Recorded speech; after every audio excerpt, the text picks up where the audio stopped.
Hello everyone, my name is Dr. Farid Mohammed. I'm a consultant physician in the United Kingdom and author of the book In the Shadow of Tyranny, Memoirs of a Doctor from Saddam's Hell. In this video, I will speak about one of the darkest chapters in Iraq's modern history, the bombing of the holy shrines in Karbala and Najaf during the 1991 uprising, and the atrocities committed by the regime against unarmed civilians who had sought refuge in those sacred places, believing they would be safe. After Saddam's humiliating defeat in Kuwait at the hands of the US-led coalition, the spark of the uprising began in Basra, when an Iraqi tank fired a shell at a portrait of Saddam Hussein in Sa'ad Square, an unprecedented act that marked the launch of a massive popular revolt, which soon spread across the southern provinces. But what followed was nothing short of a tragedy. Instead of supporting the uprising, the US forces, who had already imposed a no-fly zone over Iraq, allowed Saddam's regime to use helicopters to bomb the rebel cities, and allowed the Republican Guard to withdraw safely from the front lines in Kuwait, only to be redeployed to brutally crush the uprising. That alone is enough to prove that the Americans were complicit with Saddam Hussein in suppressing the uprising, despite all their slogans of liberation and justice.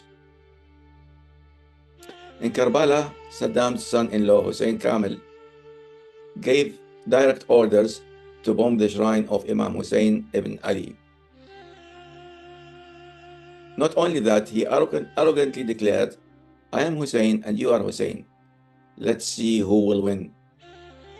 Shells struck the Golden Dome. Parts of the sacred courtyard were set ablaze. Civilians who had sought shelter there were killed in cold blood. It was a crime that shook the conscience, a crime that showed no respect for the sanctity of the place or the sacredness of human life. In another city, a brave doctor was performing his humanitarian duty, treating the wounded of the uprising.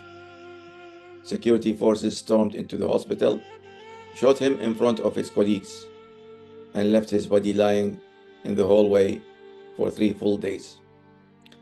It was as if they wanted his corpse to send a chilling message to anyone who dared save a life. The crimes did not stop at killing.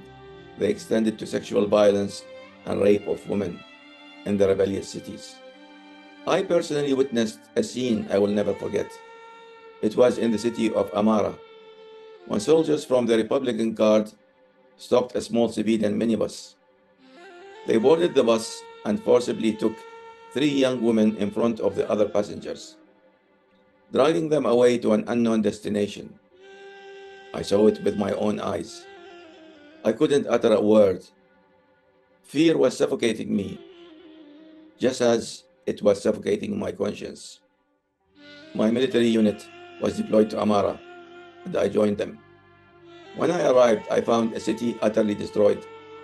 Command of the operation was in the hands of the notorious Izzat al-Duri, who led the campaign with unmatched brutality, showing no mercy to children, women, or the elderly. One of the most painful moments for me was seeing the Iraqi Prime Minister at the time kicking the detained protesters with his foot, cursing them with the vilest insults, a scene that summed up the cruelty of the regime and its complete lack of humanity. That criminal Izzat al-Duri escaped justice after the fall of the regime. He vanished. It is said that one of the Gulf states gave him refuge, right under the eyes of the American occupying forces, as if justice itself had been exiled from Iraq. All these crimes and all that I personally witnessed with my own eyes, the killing, the torture, the violation of holy places and human dignity, I documented them in detail in my book, In the Shadow of Tyranny, Memoirs of a Doctor from Saddam's Hell. The English edition is now available, and the Arabic edition will be released soon. I invite you to read it, reflect on it, and share it with others, so that the truth may reach everyone, and the sacrifices of the innocent who paid with their lives for the dream of freedom will never be forgotten. If you found this video informative, please click like, subscribe to the channel, and share it so the world will know what truly happened in Iraq under tyranny. Before I finish, I will show you some real footage of the destruction caused by the Republican guards and the holy shrines of Imam Ali, Imam Hussein, and his brother Abbas, both in Najaf and Karbala. Thank you for listening.